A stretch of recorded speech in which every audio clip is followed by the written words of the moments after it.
Halil bin Syakar itu dulu adalah roh yang ada di Haaretz, di alam jasmania. Tapi kemudian dia pengen menyamai Allah karena dia tahu rencana Allah, ya kan, untuk menciptakan langit dan bumi. Dan dia ingin menjadi penguasa bumi. Ya kan, menyamakan dirinya dengan Allah. Makanya dibuang. Nah, roh-roh ini asalnya dari mana? Dari Allah. Tidak ada roh yang tidak berasal dari Allah. Bahkan roh jahat itu pun berasal dari Allah.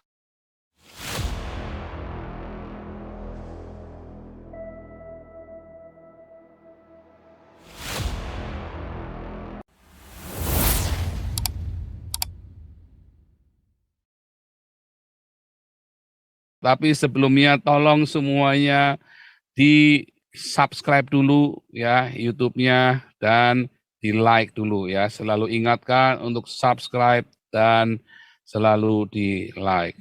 Saya mengutip statement Pak Paul mengenai roh, Pak.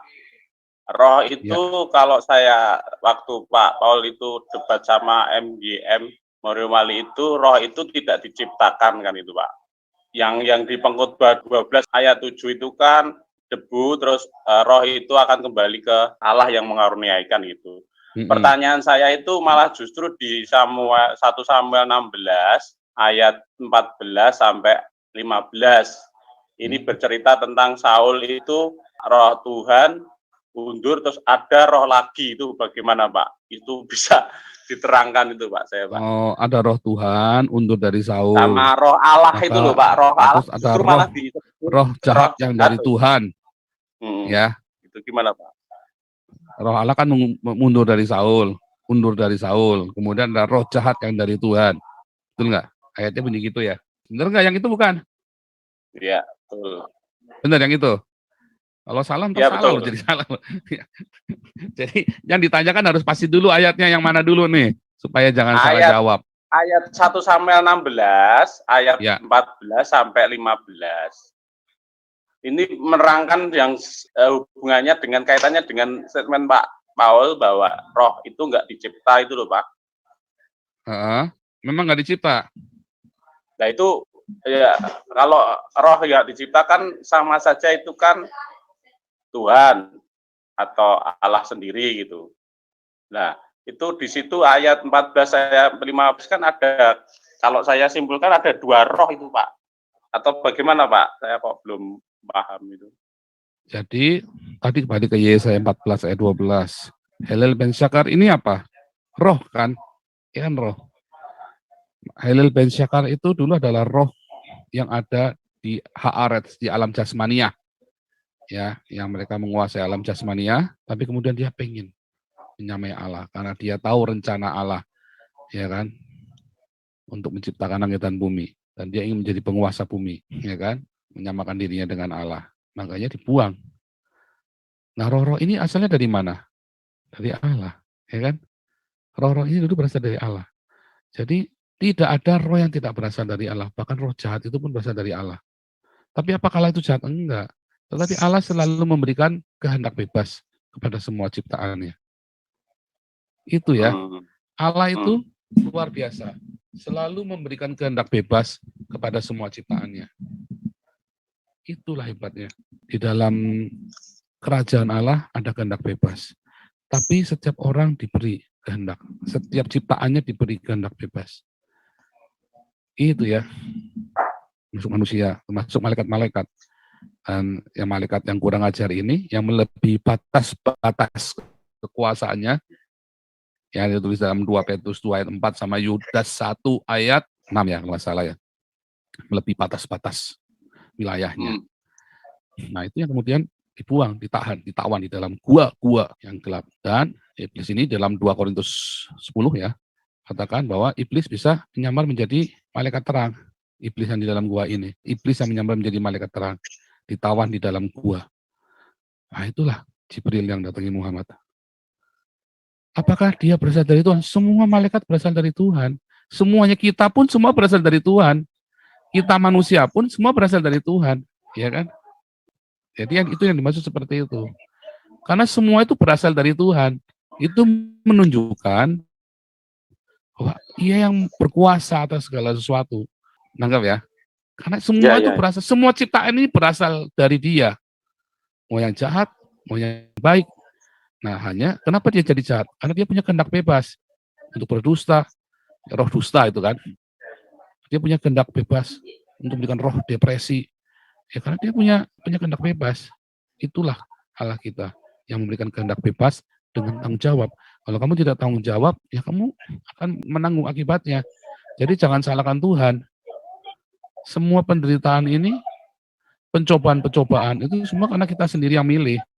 Jangan salahkan Tuhan. Intinya begitu. Ada kehendak bebas. Gitu ya. Oke, semoga paham ya. Iya, iya Pak. Lanjut Pak Terima kasih Kurya Pak. ke Hemera.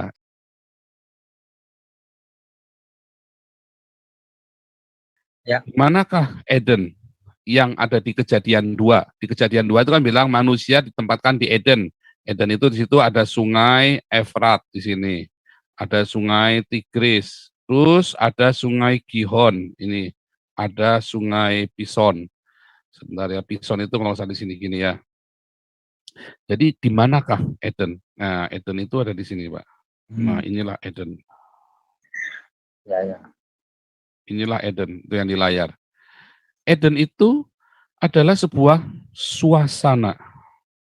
Jadi bukan 3 dimensi, bukan 3D, tapi di mana ada sebuah tempat jasmania, terus disitulah Eden itu datang dan jadilah itu Eden. Ada hadirat Allah di sana dan jadilah Eden. Ya, dan dibuatlah sebuah taman dan taman itu adalah Eden, taman Allah. Nah, disitulah Eden. Nah, begitu manusia itu sudah siap untuk diutus keluar dari Eden, dia pergi ke timur, ke daerahnya orang Iran di sini, Pak. Daerah orang Iran, di Elam namanya. Nah, kemudian waktu banjir besar itu kan sudah nggak ada Eden, karena hadirat Allah sudah nggak ada. Makanya Eden itu sudah diangkat. Makanya itu dalam Matius 6, Tuhan Yesus mengajarkan, datanglah kerajaanmu, jadilah kehendakmu. Gitu, disuruh datang kerajaanmu, jadilah kehendakmu. Kita menghadirkan Eden lagi di muka bumi ini. Jadi waktu si ular itu masuk ke Eden, bisa nggak? Ya bisa. Karena kan ada di bumi, ada di Haaretz. Eden itu ada di sini, suasana itu. Tapi bisa nggak dalam Eden itu ular berbohong? Nggak bisa, dia nggak bisa bohong. Karena ada suasana kerajaan Allah di situ. Ya, dan disitulah Eden. Kemudian manusia setelah banjir, ya dia terdampar Nuh di sini di Gunung Ararat antara Armenia, Georgia, ya sama di daerah orang Syria di situ. Kemudian dia turun, dia cari Eden. Dulu katanya ada Eden, di mana Eden? Terus dia bikin di sini namanya menara Babel, gerbang L. Dia berusaha cari Eden, nggak ada Eden di situ. Kan sudah diangkat. Ya kan hadirat Allah itu udah nggak ada. Karena apa? Itu bukan 3 dimensi, udah nggak ada. Kata diangkat itu artinya udah nggak ada pokoknya.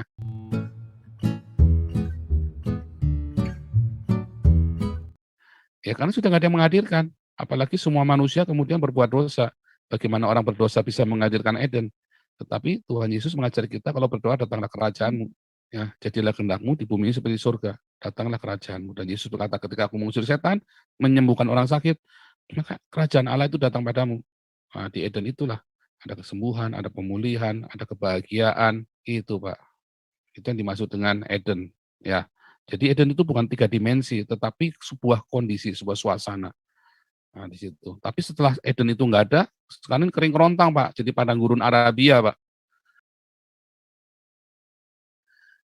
Yang dimaksud dengan tadi, dari mana terang itu? Terang itu kan dari tumbukan komet, dari tumbukan kosmis, dari tumbukan benda-benda langit, maka jadi terang. Terang itu lama sekali. Bisa redup nggak? Ya bisa. Kan energi itu bisa berubah. Dari energi terang, kemudian jadilah dia sebuah planet.